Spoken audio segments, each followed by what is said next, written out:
शाबाश, अब मेरा बेटा सैंडविच और नगेट्स खाएगा, बहुत मजेदार बने, जल्दी जल्दी से खा लो, ठीक है? अच्छे है ना? ये क्या हो रहा है जान? अरे राइमा, तुम आओ, तुम भी सैंडविचेस ट्राई करो, तुम्हें पसंद आएंगे। मैं नहीं खाती। चलो वो छोड़ो, नगेट्स ट्राई करो, बैठो तो सही। मैं बच्ची हूँ जो ये खाऊंगी। तुम तो पूरा पैकेट खाए थे, मुझे एक भी नहीं देती।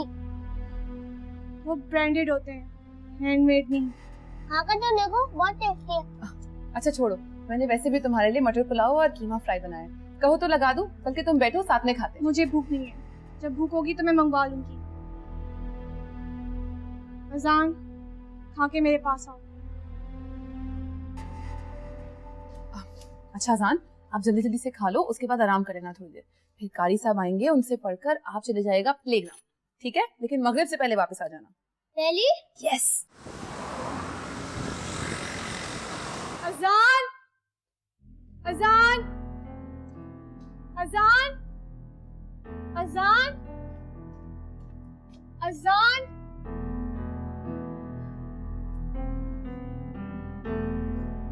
अजान, अजान, रेशमा, रेशमा। जी अजान अपने रूम में नहीं है, किधर है? अजान बाबा तो बाहर क्रिकेट खेल रहे हैं। तुम्हारा दिमाग ठीक है?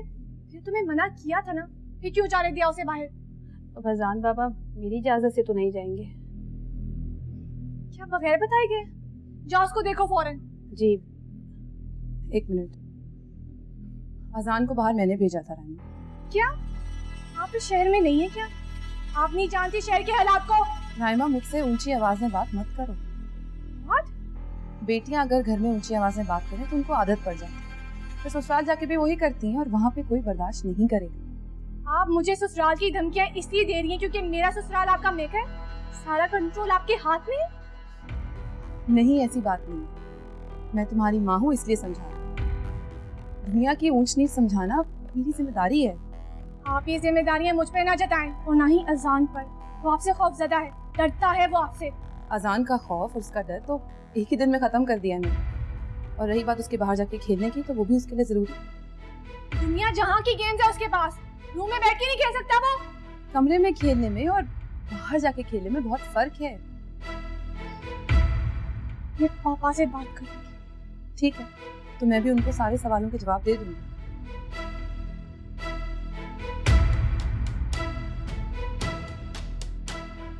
तुम क्यों हंस रही हो? जाओ यहाँ से।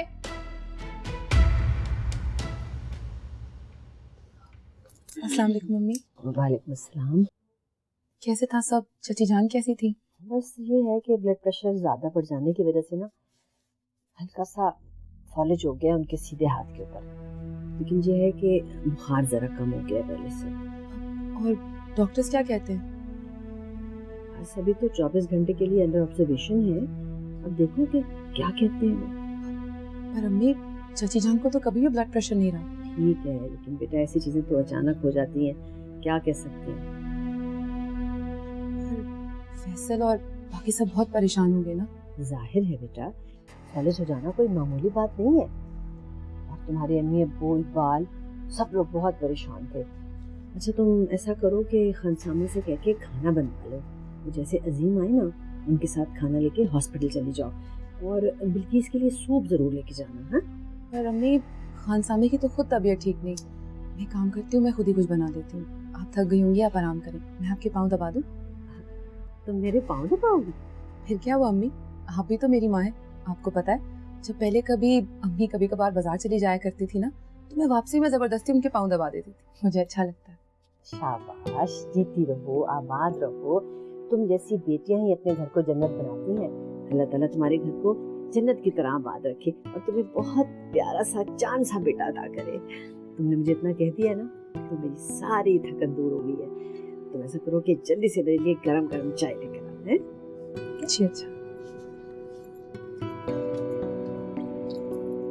तायब्बू, आपने देखा तो अम्मा की तबीयत अब बेहतर है, आप परेशान मत होइएगा, वो ठीक हो जाएंगी। तुम उससे बेहतर कह रहे हो? उसका एक हाथ काम नहीं कर। क्या एक हाथ उनका? वो डॉक्टर ने कहा है कि थोड़ा वक्त लगेगा, लेकिन आहिस्ता आहिस्ता वक्त के साथ साथ ठीक हो जाएंगे। आप बिल्कुल भी परेशान मत होइएगा, बस दुआ में याद रखिएगा। अच्छा तुम जाओ और मुझे इत्तला दीजिए। जी बिल्कुल, मैं चलता हूँ। फैसल तुम बैठो, मैं चाय बना कर लाती हूँ। नहीं, मैं चलता हूँ। अरे नहीं बेटा, चाय पी लो, बल्कि ऐसा करो जीनत और अब्बा के लिए भी ले जाओ सर चाय। मैं भी बना कर लाती हूँ। परेशान ना होना, सब ठीक हो जाएगा। डॉक्टर जो है ना वो ऐसे नहीं कहते, यकीनन उन्हें तसल्ली होती है। चलो छोड़ो चलो। तुमने कितनी बार मना किया है कि गंदे लड़कों के साथ नहीं खेलते, फिर क्यों गए तुम? हाँ, वो भी मेरी परमिशन के बगैर। मुझे मम्मा ने परमिशन दी थी। अच्छा, स्टेप मदर अब सिर्फ मदर हो गई है, वो भी सिर्फ एक दिन में। मम्मा कहती हैं, मम्मा सिर्फ मम्मा होती हैं। तुम मुझे छोड़ो। जानते हो वो तुम्हारे इतने नखरे क्यों उठा रही हैं? मौका देखते ही वो तुम्हारी गर्दन काटेंगी, समझे तुम? वो ऐसा कुछ नहीं करेंगी, उन्होंने प्रॉमिस किया है। तुम छोड़ो मुझे। ये क्या हो रहा है? छोड़ो उसे। ये क्या कर रहे हो तुम? देख रहे किस कदर बदतमीज हो गया ये। अरे तुम बदतमीज नहीं हो जो इतने दिनों से अपनी सास का हाल तक नहीं पूछा उन्हें फोन करके। क्या सोचेगा फैसल? जो वो सोचता है वो सोचे। उसको मेरे नाम से इतनी नफरत है, मैं उसकी खैरियत क्यों पूछूं? होश करो रायमा, वो तुम्हारे शौहर की माँ है। जो इंसान माँ की कदर नहीं करता ना, वो दुनिया और आखिरत दोनों में जलील होता है। माँ की कदर का ख्याल है आपको? और जो आपने हमारे लिए स्टेप मॉम का अजाब नाज़िल कर दिया वो? मेरी मामा को तो इस घर से नामो निशान ही खत्म हो गया। इससे ज्यादा क्या नाकदरी होगी? हाँ, अरे नाकदरी तो तुम हो जिसने नई माँ को पहले से ही सुतेला बना दिया, और इस बात को तो तुम्हारी वो माँ भी बर्दाश्त नहीं करेगी जिसने तुम्हें पैदा किया है। तुम सारी जिंदगी सुकून से नहीं बैठोगी रायमा, और तुम्हारे अंदर का ये जो कीना और हसद है ना, ये तुम्हें कभी चैन से नहीं बैठने देगा।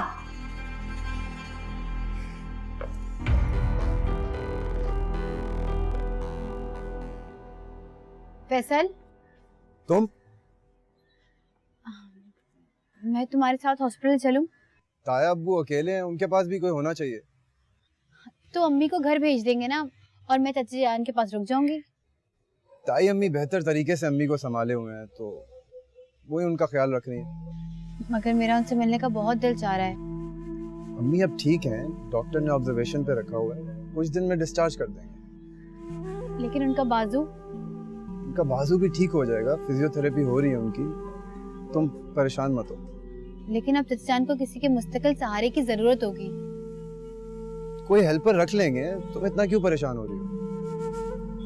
फैसल, मेरी बातों का गलत मतलब मत लो। मैं तो सिर्फ ये कहना चाहती हूँ कि तुम रायमा को ले आओ। क्या? देखो फैसल, वो तुम्हारी बीवी है और इस वक्त उसे तुम्हारे साथ होना चाहिए, तुम्हारा दुख दर्द बांटना चाहिए। मेरी मानो तो महविश से बात करो कि वो अजीम भाई से बात करे और रायमा की रुखसती कर दें। वो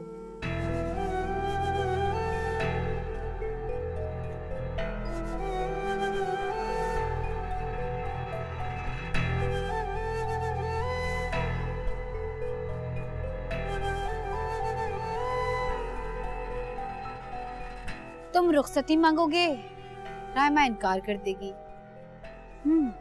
बहुत करीब है इस कहानी का अंजाम। अम्मी आप गई थी बिल्किस की तबीयत पूछने? हाँ बेटा, मैं उनको देख आई, मिल भी आई। ऐसा करो कि तुम और महविश चले जाओ और साथ रायमा को भी ले जाओ। क्या मतलब, रायमा गई नहीं आपके साथ? उसे जाना चाहिए था। बेटा वो अपनी मर्जी के मालिक है, तुम जानते हो। कभी सुनी है किसी की? सुनी? मैं उससे बात करता हूँ, कहाँ है वो? अजीम, वो अपने कमरे में ही है, प्लीज आप उसे प्यार से समझाइएगा, छोटी है अभी, उसे ये सारे रस्मों रिवाज समझ नहीं आते।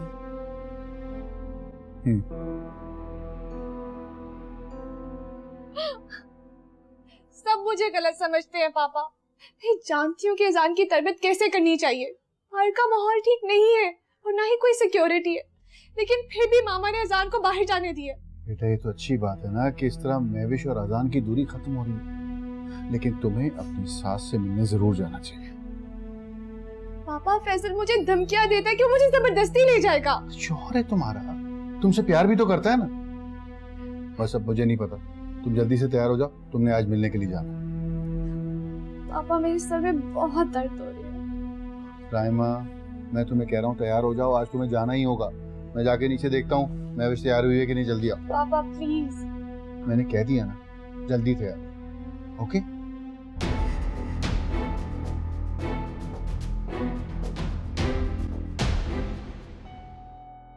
पी लो बिल्किस, पानी पियो। उठ उठ उठ।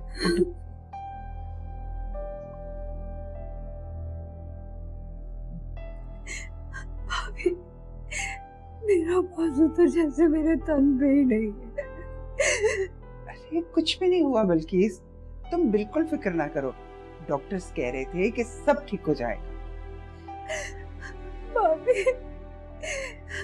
ये तो अल्लाह का लाख लाख शुक्र है कि आप मुझे अपने हाथों में उठा के हॉस्पिटल ले आए, वरना मेरा पूरा जिस्म पत्थर का हो जाता। बिल्किस, तुम कैसी बातें कर रही हो? तुम मुझे बहुत प्यारी हो। पता है ब्याह के तुम्हें कौन लाया था? नहीं लाई थी ना। तुम मेरी बहू भी हो और मेरी देवरानी। तो बिल्किस, अल्लाह ने तुम्हें दूसरी जिंदगी दी, जान बचाई है तुम्हारी। तुम फिक्र नहीं करो, जल्दी ठीक हो जाओगे तुम, ठीक है? एक बात साहब, अब आप ये बिल्किस आपको कुछ भी पका के नहीं खिला सकेंगे। मैं तुम्हें देखता रहा हूँ, तुम ठीक हो जाओ, इससे ज्यादा और मुझे कुछ नहीं चाहिए। अच्छा बस बस बस, ज्यादा बातें करने की जरूरत नहीं है। डॉक्टर ने क्या कहा था? ज्यादा बोलना नहीं। अल्लाह ने चाहा तो अल्लाह जरूर तुम्हें शिफा देगा इंशाल्लाह। भाभी आप इनके पास रहें, मैं तो डॉक्टर से मिलता हूं। हाँ, और रोना बिल्कुल नहीं। ऐसा करो तुम सो जाओ, वरना मैं चली जाऊंगी घर। नहीं नहीं भाभी, नहीं आप नहीं जाओ। अच्छा ठीक है, मैं नहीं जाती, मैं इधर ही बैठती हूँ, तुम थोड़ा आराम कर लो।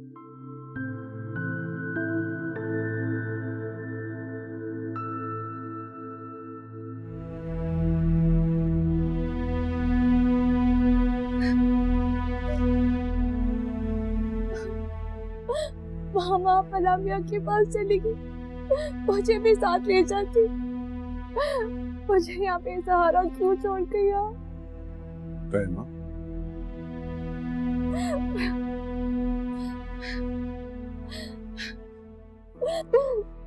पापा मुझे जिंदा नहीं रहना, आप मेरा गला दबा दे। मुझे यहाँ नहीं रहना, मुझे भी मामा के पास जाना है। हुआ क्या है बेटा?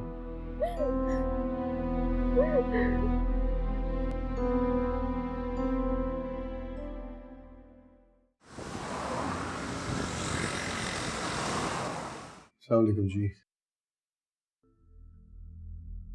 अरे अजीम भैया, जी आप कैसी हैं आप? चाची जान, आप तो बिल्कुल ठीक है, बस ऐसे ही आके बिस्तर पर लेट गए हॉस्पिटल के। अरे बेटा कहाँ, ये देखो मेरा बाजू। आप प्लीज रोइए मत, इंशाल्लाह अल्लाह ने चाहा तो आप जल्द सेहतयाब हो जाएंगे। चाची जान, आप तो बहुत हौसले वाली हैं। बेटा सब हौसले टूट गए मेरे। चाची जान, आपकी बहू आपको देखने आई है, डर रही है आपसे, इसीलिए एक साइड पे खड़ी है। आजो बेटा, अपनी सास से मिलो। आओ। अस्सलाम वालेकुम। वालेकुम अस्सलाम। जीती रहो बेटा, इधर आओ। खुश रहो, आबाद रहो बेटा। तुम नाराज हो ना मुझसे? असीम भाई, मुझे अपनी गलती का एहसास हो गया, मुझे माफ कर दे। अब मेरी इस बेटी को हमारे घर के लिए रुखसत कर दे। राइमा आप ही की बेटी है, जब जी चाहें आप इसे ले जाएं। चाची जान, आप बस जल्दी से ठीक हो जाए, हम सब बैठ के एक डेट फिक्स करें। वैसे मैं आपके लिए सूप लाई हूँ और चाचा जान के लिए उनकी पसंद का भुना हुआ गोश्त, और फैसल के लिए भी उसकी पसंदीदा बिरयानी। हम सब साथ में ही खाना खाएंगे। मैं तो सूप और यखनियाँ नहीं पीऊंगी, मुझे तो खाना ही चाहिए। अगर मैं खाना खाऊंगी मेरे तो हाथ खराब हो गया। चाची जान, आपकी बहू है ना, अपने हाथों से खिलाएगी आपको खाना। क्यों राइमा? जी।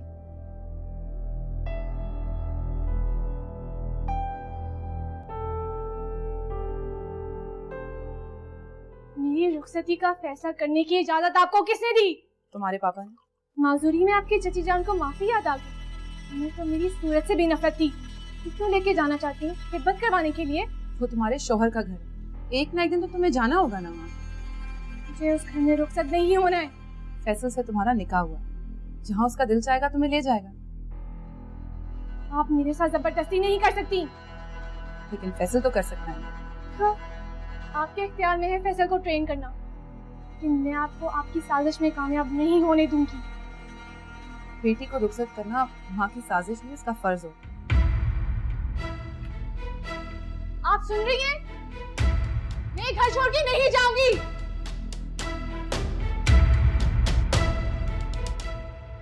जीनत भाभी, रायमा को सीने से लगाकर जैसे दिल का बोझ हल्का हो गया।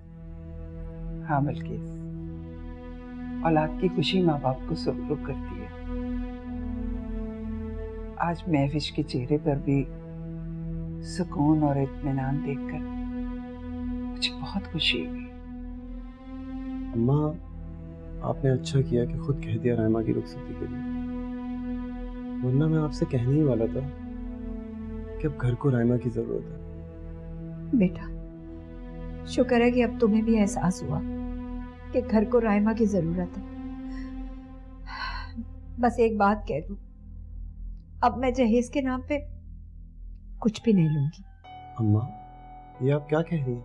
हाँ बेटा, सबसे बड़ी दौलत रिश्तेदारों के साथ खलूस और इखलाक है। मुझे एहसास हो गया है, मेरी इन्हीं बातों की वजह से आज मैं इस हाल पे पहुंची। बस बल्किस, तुम अपने जहन पे बिल्कुल जोर ना दो। अल्लाह बेहतर करेगा। जो अल्लाह ताला बीमारी देते हैं वो शिफा भी देंगे। ठीक हो जाओगी तुम।